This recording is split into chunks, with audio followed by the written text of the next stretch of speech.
Bonjour à tous, voici vos actualités de la semaine avec InfoCam qui commence maintenant.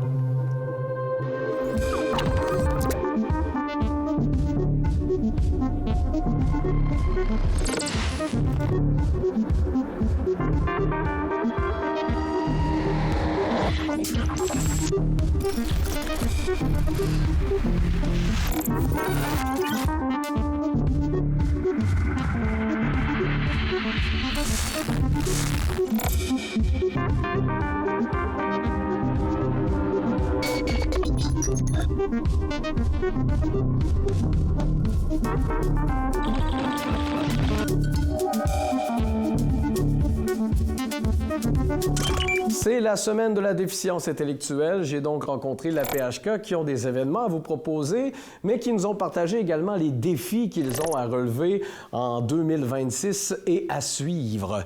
On regarde ça maintenant.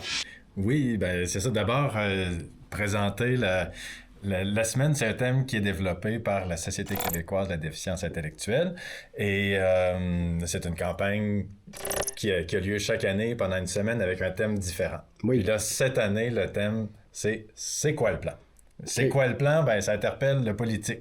À savoir, oui, on a un plan par rapport à un plan d'action à l'égard des personnes handicapées 2025-2027, mais en même temps, les objectifs sont bien ciblés, mais les moyens pour atteindre les objectifs sont pas nécessairement là. Mm-hmm. Alors, c'est quoi le plan? Fait que ça, d'un point de vue national, il y a cette question-là. Mais après ça, on se pose la question, au niveau... nous, là, t'es comme organisme. Oui. C'est quoi notre plan, là? Oui. Puis, c'est sûr qu'on a un plan à partir du moment où on a un rehaussement de notre financement. Parce qu'actuellement, c'est que le financement est...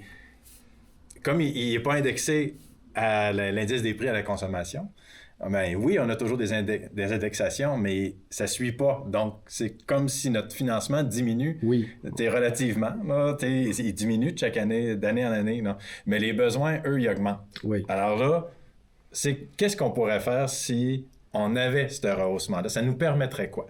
Okay. Là, c'est un peu ça que Sandra peut vous présenter. Bien, si on aurait un financement qui serait adéquat puis adapté à la réalité, on pourrait, pour nos membres, avoir accès à des ressources qui répondraient pleinement à leurs besoins. Puis les besoins de nos membres sont grandissants. Fait qu'avec plus de sous, on aurait une plus grande réponse.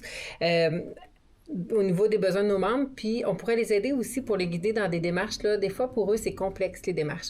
Donc, on aimerait ça que ça soit plus simple pour eux. Mm-hmm. On aimerait aussi que nos membres soient pleinement intégrés dans la communauté, l'inclusion. On voudrait qu'ils soient inclus à part entière au niveau là, de la communauté. On veut pouvoir aussi les accompagner dans leur réussite avec les ressources qui sont nécessaires à leurs besoins, encore là, je le répète, qui sont grandissants, puis aux envies de chacun. Parce qu'il ne faut pas oublier que c'est des personnes à part entière qui ont des besoins, ils ont des envies comme nous. Oui. Puis avec moins de financement, bien, c'est moins facile de les accompagner. Si on a plus de financement, souvent le communautaire, bien, on fait beaucoup avec peu. Oui. Mais souvent, ça donne des services qui sont de qualité, mais des intervenants, des fois, qui doivent tricoter beaucoup pour arriver à donner des services de qualité. On a demandé à nos membres, l'an passé, mettons, mais oui, il n'y a même pas un an encore. C'est quoi les freins? Puis là, par exemple, il parlait beaucoup de transport. Puis mettons, si je vais aller au cinéma le soir, il y a un service de transport collectif adapté qui existe, mais au niveau de l'inclusion sociale, c'est un volet sur les heures d'ouverture pour des travailleurs, mettons. Oui, c'est clairement beaucoup plus on axé. Finit à 5 heures. Fait qu'aller au cinéma ou aller au restaurant, c'est pas normalisant de dire, il faut que je soupe à 4 heures, puis qu'à 5 heures, je m'en aille. Donc, tu sais... il y a plein de petites choses comme ça concrètes sur le logement, sur du soutien civique qui pourrait être offert au niveau du répit de fin de semaine. Il y a plein de choses qu'on pourrait offrir avec un financement adéquat. Oui. Puis il y a la question aussi de pouvoir embaucher des gens puis les avoir longtemps. Ça, c'est important. Parce que je pense que le gouvernement, des fois, se fie sur le fait que vous avez beaucoup de gens de cœur qui s'impliquent par-delà même le salaire énormément, mais à un moment donné, il y a une limite. Là. Si on aurait des salaires qui seraient intéressants, on pourrait garder notre personnel plus longtemps. Le lien de confiance avec nos membres, nos résidents, il est très, très important. Oui. Donc, mais pour créer un lien de confiance, ça prend une personne qui reste longtemps. On a des visages qui sont familiers, on est une deuxième famille, mais c'est ça. C'est beau le cœur, mais à un moment donné, c'est pas le bancaires qui payent les factures. Donc, on pourrait offrir des salaires qui sont pas mal plus intéressants pour nos employés. Ben oui. Les personnes qui seraient impactées directement, ben, c'est nos membres. Puis, ce qui est important aussi de dire, c'est que nous, on parle de ce qu'on veut pour nos membres, mais nos membres aussi, ils ont des volontés. Ils aimeraient ça vous montrer qu'est-ce qu'eux veulent dans le futur. Donc, on a organisé une activité ici avec notre agent d'intégration. Dans la semaine, justement, de la Société de la semaine québécoise de la déficience intellectuelle, dans le fond, nos membres vont vous présenter une activité. Là, c'est un tableau de visualisation qu'ils vont réaliser. Ça va être affiché dans la boutique le 19 mars. Ils vont pouvoir vous présenter eux-mêmes qu'est-ce qu'ils ont mis sur leur tableau, c'est quoi qu'ils veulent pour le futur, qu'est-ce qu'ils veulent pour leur futur. On leur a donné le droit de rêver. Donc, il n'y a aucune limite sur le tableau. Donc, 19 et 20 mars, là, vous allez pouvoir venir voir ça à la boutique. Là, ça aussi, peut en dire long, quand même. Oui. Le 21 aussi. Le samedi. Le samedi aussi, c'est vrai. Jeudi, vendredi, samedi, là, dans la semaine de la déficience intellectuelle, à 13h, le jeudi, le 19 mars, nos membres vont être ici pour pouvoir en parler puis vous montrer là, qu'est-ce qu'eux veulent. Puis effectivement, ça va pouvoir en dire long là, parce qu'ils sont très clairs sur ce qu'ils veulent dans leur futur. Là. En fait, ils veulent un futur qui est comme nous. Là. Ben oui, comme tout être humain. C'est en plein ça. Oui, puis en les faisant... En leur faisant présenter leurs rêves, ben, ça permet aussi de voir nous autres vers où, comment on peut les amener vers ces rêves-là, vers l'atteinte de ces rêves-là, sans présumer de ce qui est... Oui, tout à fait. Donc, il y a une belle écoute de ce côté-là, puis un beau partage possible pour les gens qui voudront venir se joindre à vous. Ouais. On parle de nos membres, on parle de la PHK, il y a les familles aussi, en arrière de nos membres, en arrière de la PHK. Donc, le 16 avril, de 10h à 11h, ici au café au 655 rue Taché, on va vous diffuser un webinaire avec le curateur public sur comment s'assurer du bien-être de nos proches. Parce que ça aussi, c'est un plan qu'on doit avoir quand on a des enfants qui ont certaines limitations. Donc, on va être là aussi là, pour accompagner les gens. Puis après ça, si jamais ils ont besoin de poser des questions ou d'avoir de l'information, on va pouvoir les accompagner. OK. On en profite aussi pour vous dire que on parle d'argent, on parle de financement. On a besoin d'argent justement pour répondre à nos besoins, aux besoins de nos membres. Donc, on a une loterie. Notre loterie annuelle revient à chaque année. Cette année, on y va avec une nouvelle formule pour rejoindre le plus grand nombre de personnes possible. Oui. Parce qu'avec les billets bleus, on rejoignait les gens du Kamouraska. Sur papier, c'est ça. Oui. Là, maintenant, c'est virtuel. Avec la plateforme Rafflebox, le lien, là, je pense que vous allez pouvoir le mettre au bas de l'écran. Donc, c'est un moitié-moitié. Donc, plus on vend de billets, plus votre partie est grande. Fait que si on peut aller chercher là, notre part... si le financement ne suit pas, ben nous, on va s'organiser pour aller chercher l'argent. Oui, je pense que c'est important de rappeler aux gens que là, s'ils veulent mettre la main à la pâte, c'est une belle façon de le faire parce que c'est indépendant de ce qu'il peut avoir comme décision plus haut, finalement. Exactement. Puis, tu sais, là, c'est important parce que comme c'est un changement de paradigme, là, les gens étaient vraiment attachés et habitués à une loterie. La loterie de la PHK, les gens au Kamouraska savaient que ça s'en vient. Oui. Puis on se faisait, dès que Noël, on revenait de Noël, les gens nous posaient la question. Là, c'est une autre formule, mais si les gens sont comme inquiets, osent pas, ou n'ont pas de téléphone cellulaire, parce que c'est beaucoup plus facile avec un téléphone cellulaire, mais ça prend une adresse courriel. Si les gens n'ont pas ça, ils peuvent venir sur place les lundis, mardis, mercredis. Puis, comme ça, là, ils peuvent, ceux qui veulent payer comptant peuvent le faire, ou on peut les accompagner. Fait que, faut pas que ce soit une limite. Ils ont juste à téléphoner avant de s'en venir, pour être certain là, qu'il va y avoir quelqu'un au bureau, là, mais normalement, il n'y a pas de problème. Alors ça va donner un petit coup, un coup de main là, pour faire la transition. Donc, beaucoup de choses à venir, beaucoup de travail, beaucoup de réflexion à avoir aussi là-dessus, en vous souhaitant la plus grande des réussites, forcément. Bien, on espère que tous nos rêves vont se concrétiser là, pour nos membres, les familles, puis... Oui. Je pense que c'est... Ben, déjà, puis merci de nous laisser, de nous donner cet espace-là. C'est vraiment très apprécié. Ça fait plaisir. En vous souhaitant une bonne journée. Merci. Quelque chose qui ne se voit pas souvent a eu lieu à Saint-Philippe-de-Néry récemment, c'est-à-dire un conseil municipal dans lequel on invitait des enfants de 5-6e année à venir présenter des idées pour la municipalité. Et vous allez voir que malgré leur jeune âge, ils étaient plutôt bien préparés et avaient de très bonnes idées. On en voit quelques parties en ce moment.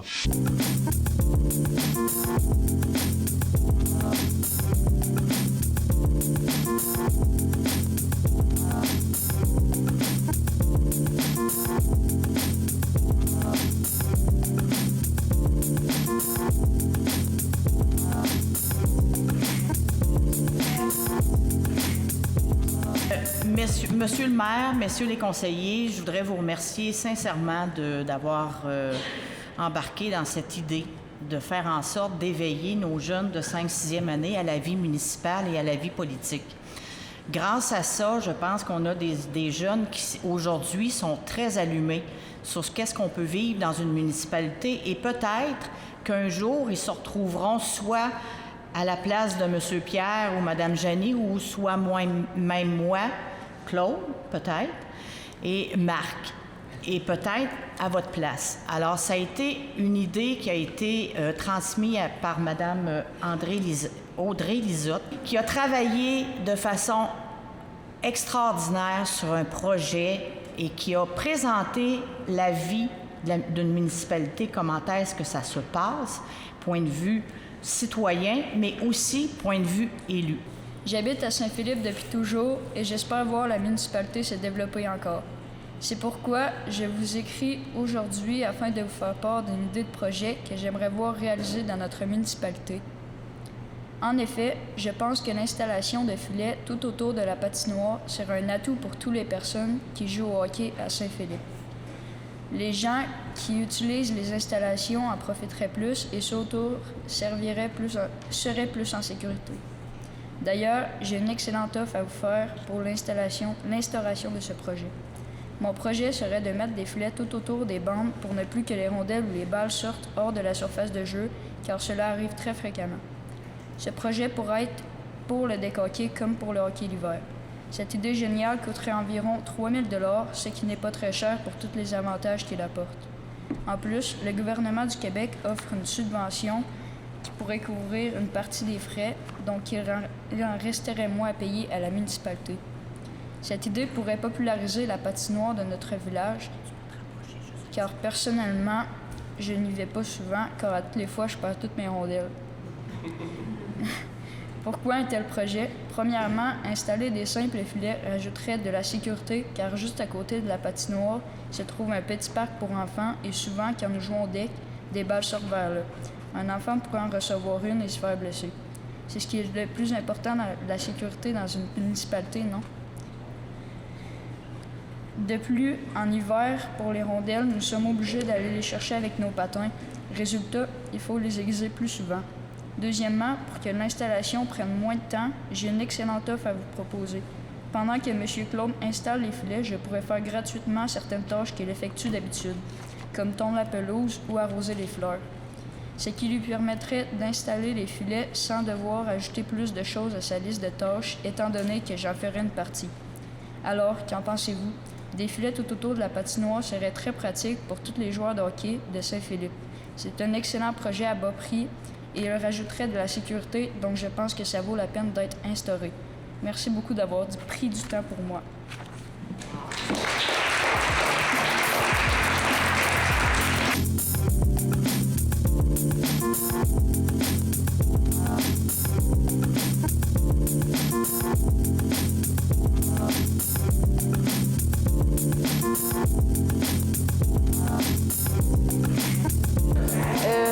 Moi, de base, ça a commencé dans un cours d'univers social. On faisait de l'univers social, puis Mme Audrey nous posait des questions. C'est qui, mettons, qui répare la route? Monsieur André. C'est qui répare les panneaux? Monsieur André. Puis là, le soir même, je suis allée patiner. Monsieur André. Monsieur Claude, le soir même, je suis allée patiner, puis j'ai tout perdu mes potes. Fait que ça m'a fait penser à l'idée de mettre des filets. Fait que moi, c'est de là qui vient mon projet. Moi, je suis une prof qui part des fois sur une bulle. Là, la bulle a comme grossi. J'avais un contact à la municipalité avec Mme Chantal quand même parce que ça me prenait quelqu'un pour embarquer dans mon projet de fou un peu, je dirais même. Parce qu'à un moment donné, j'avais un peu perdu le contrôle. Puis c'est ce que je disais à mes élèves. Je dis là, Mme Chantal est embarquée, puis je sais pas où on s'en va. Mais c'était parti tout petit. Puis c'est parti du questionnement des élèves. J'ai fait ben c'est correct. On a eu une rencontre avec tous les employés de la municipalité. On a eu une entrevue en classe avec M. le maire. On a eu une entrevue en classe avec les conseillers pour comprendre tout le fonctionnement d'une municipalité. On a découvert le budget de Saint-Philippe aussi, quoi coûtait combien. Fait que là, ça les a conscientisés à je peux pas faire n'importe quoi non plus.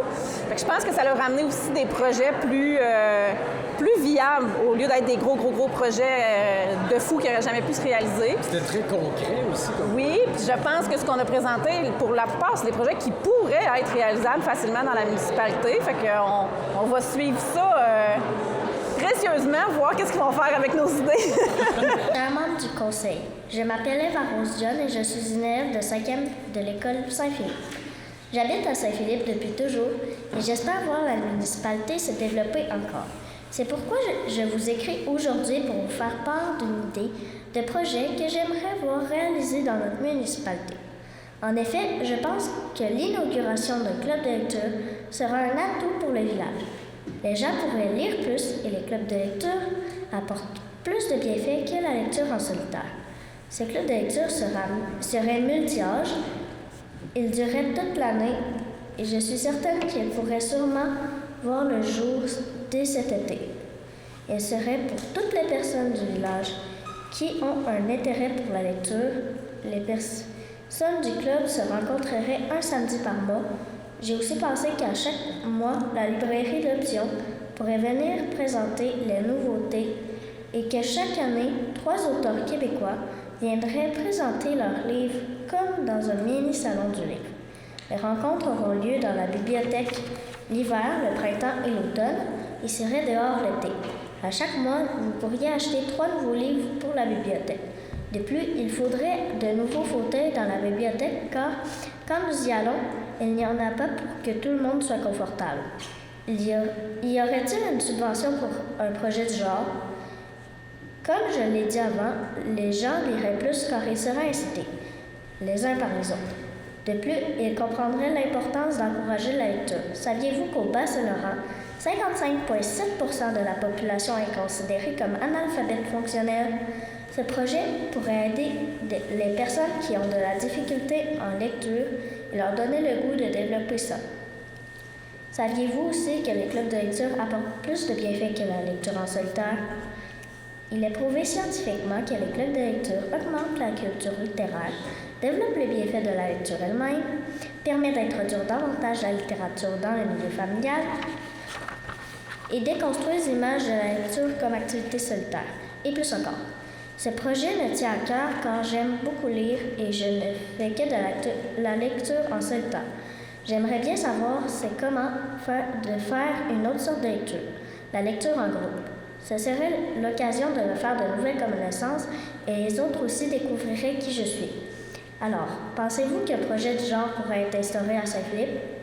N'oubliez pas que les clubs de lecture ont plusieurs bienfaits et qu'ils encouragent la lecture autant chez les petits que chez les grands. Moi, je trouve qu'un club de lecture serait une bonne idée pour Saint-Philippe. Et vous, qu'en pensez-vous? Je suis avec le maire de Saint-Philippe. On vient d'assister quand même à quelque chose de rare là, en pleine séance du conseil. Les jeunes qui donnent leurs idées, vous avez trouvé ça comment? Hein? Je pense que c'est des bonnes idées qu'ils ont eues. On a vu qu'ils ont touché à plein de volets qui peut intéresser la municipalité. Donc, j'ai déjà parlé avec mes conseillers pour dire qu'on allait avoir du travail à faire pour analyser leurs dossiers et leur faire des réponses. Il y en a qui sont plus faciles à faire selon le coup. Mais c'est sûr qu'on va tous les regarder et on va les analyser. C'est ça, au final, c'est important de préciser que c'est pas une mascarade éducative, mais bien des vrais projets qui vont être analysés. Là. Surtout, c'est ça. Les projets sont tous intéressants, donc c'est quelque chose qu'on va se faire un devoir d'analyser. Et comment vous avez trouvé ça, cette idée-là de l'école? Hein? Bien, je pense que, je sais pas si c'était fait des fois ailleurs, mais moi, j'avais jamais entendu parler de ça.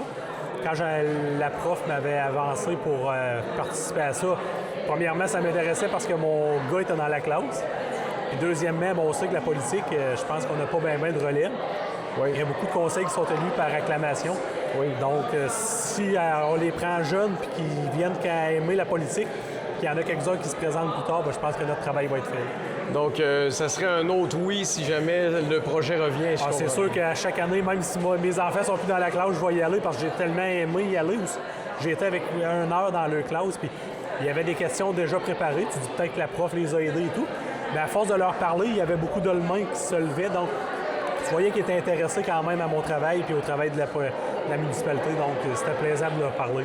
Oui, puis outre que le côté d'implication politique, c'est le fun de voir la jeunesse s'intéresser à comment ça se grouille, tout ça. Exactement. Puis moi aussi, de l'autre côté, je leur posais des questions à savoir comment ça coûte un camion de pompiers, comment ça coûte de neiger les chemins. L'eau, quand elle arrive chez vous, qu'est-ce qu'elle a fait? Il y a tous des tests à faire, il y a des avis d'ébullition, si jamais il y en a. Là, je leur voyais les yeux à dire hey, ils aimaient ça quand même ce que je leur disais. Donc, je pense que c'est le fun de leur parler. Là. Ils sont quand même éveillés pour leur âge. Oui, puis vous avez mis la gestion de la ville concrète dans leur tête, je pense, à ce moment-là. Oui, effectivement. Ils ont été rencontrer chaque employé de la municipalité pour savoir leur travail, autant le DG que l'adjoint, l'agent de développement, les employés de la voirie. Donc, ils ont touché à tout ce qui est une municipalité. Bien, merci beaucoup. Merci à vous d'être venus. Nous sommes au cœur des inscriptions pour le marché public de cet été, autant Kamouraska, La Pocatière et Saint-Pascal. Donc, pour ceux que ça pourrait intéresser, voici comment on s'y prend et voici ce qui nous attend. Marché public de La Pocatière comme représentant et Saint-Pascal de ce côté-ci. Je crois que vous travaillez de concert quand même, finalement. Chacun ne fait pas ses petites affaires de son bord, là, si je comprends bien. Oui, effectivement, mais puisqu'on est dans la même région, le Kamouraska, on a deux beaux gros marchés. Un plus petit à Kamouraska, donc au centre du Kamouraska avec Saint-Pascal, le marché de l'Expo et le marché de la Grand'Anse à la Pocatière. On travaille main dans la main parce qu'on travaille avec les mêmes producteurs transformateurs, donc on n'a pas le choix de se compléter dans notre offre, bien entendu. Quoique, pour la Grand'Anse, c'est le samedi, puis pour Saint-Pascal, c'est le dimanche. Donc, ça permet de ne pas se piler ses pieds aussi, c'est magique. Exactement. Donc, les gens qui sont intéressés, là, ça s'adresse à qui, outre que dire, bon, producteur, dans le fond, quelqu'un qui a quelque chose à vendre, finalement, est le bienvenu? Est-ce qu'il y a des barèmes à respecter? Comment ça fonctionne?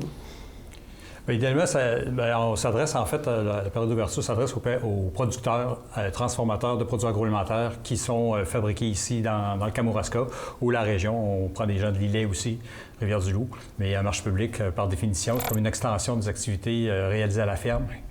C'est ça qui se passe en marché public. Donc, les gens peuvent venir vendre leurs produits, les entreprises peuvent venir vendre leurs produits en marché public et on essaie de favoriser une offre intéressante là, pour la clientèle fidèle. On a une clientèle souvent de gens autour de la localité, mais aussi des touristes, des visiteurs. Oui. Donc, c'est ça, on recherche donc des producteurs, des transformateurs de produits c'est ça, de produits variés. OK. Donc, on vous rejoint tout simplement pour offrir sa présence. Est-ce qu'il y a des coûts reliés à ça? Comment ça fonctionne? Bien, certainement. C'est pas gratuit, mais c'est ça le côté avantageux de la mise en marché de proximité qu'offre un marché public, c'est que c'est pas cher par fois où est-ce que le producteur s'en va. Donc, pour nous, c'est 35 $ en fait par dimanche ou samedi pour la Grand'Anse. OK. Donc, oui, c'est ça. En ce moment, c'est le gros moment fort, là. On est dans les inscriptions. On est dans les inscriptions pour le marché de l'Expo jusqu'au 27 mars. Donc, c'est le temps de s'inscrire. Oui. Très important. On en veut plein. On veut plein de diversité. Et puis, oui, c'est ça. Dans le fond, c'est une manière simple là, pour les entreprises d'assurer une mise en marché de proximité simple et efficace. Mais pour les anciennes, mais aussi pour les nouvelles. Donc, c'est le temps de tester des produits, voir si ça fonctionne bien. Là. Mm-hmm. Pour la mise en marché de manière générale, une entreprise agricole bien, a tout avantage d'aller dans un marché public pour essayer de voir si leurs produits fonctionnent bien. Oui. Donc, ayez pas peur.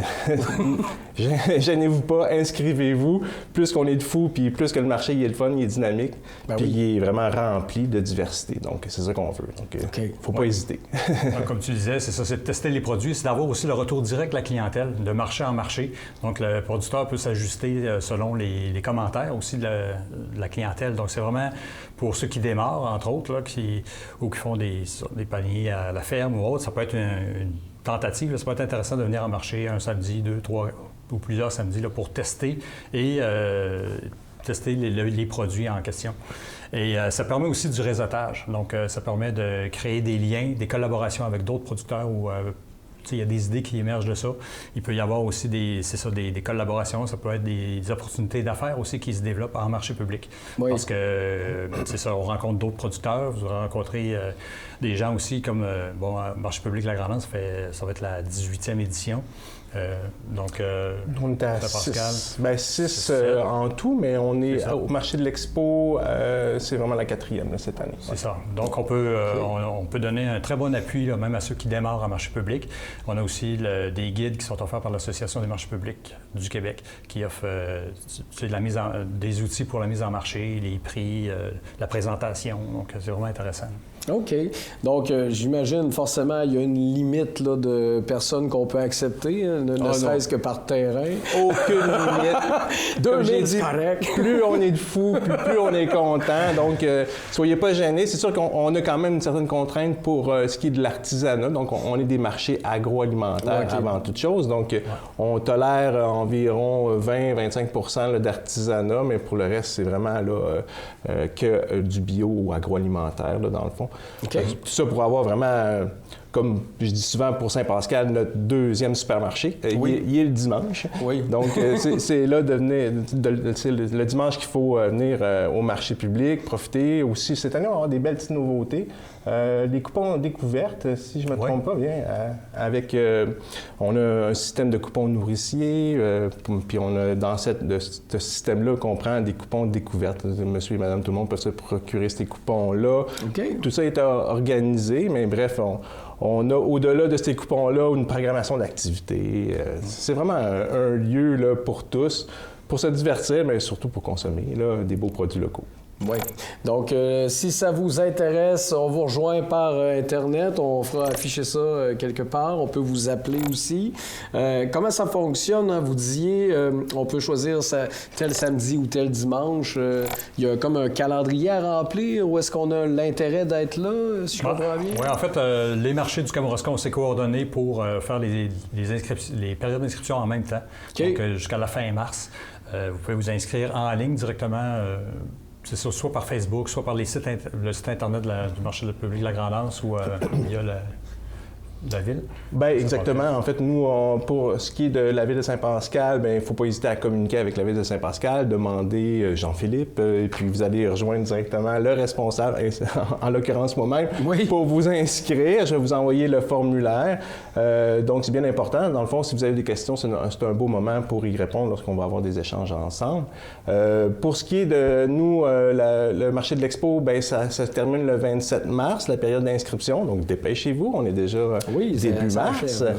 En fait, le marché public est du 7 juin au 8 novembre. Donc, c'est 23 marchés consécutifs. C'est quand même une bonne séquence. Puis, dans le formulaire, mais vous n'êtes pas obligé de venir aux 23 marchés. Bien entendu, vous choisissez avec le petit crochet quel marché vous souhaitez aller. Les dates, plus précisément. Puis, plus que vous venez souvent, mais plus que le prix diminue, d'une certaine manière. Il y a un deal à faire. Il y a un deal. Gênez-vous. Même chose côté de la Pocatière. Oui, pour le marché public, la Grand'Anse, à la Pocatière, vous avez aussi... nous, on a 14 samedis, de 10h à 14h. C'est du 27 juin au 26 septembre. Et plus vous prenez de samedi, plus il y a des promos. On a des réductions là, par rapport à ça. Mais c'est déjà pas cher parce que je veux souligner qu'on a quand même, pour le marché public de la Grand'Anse, on a des partenaires qui sont précieux.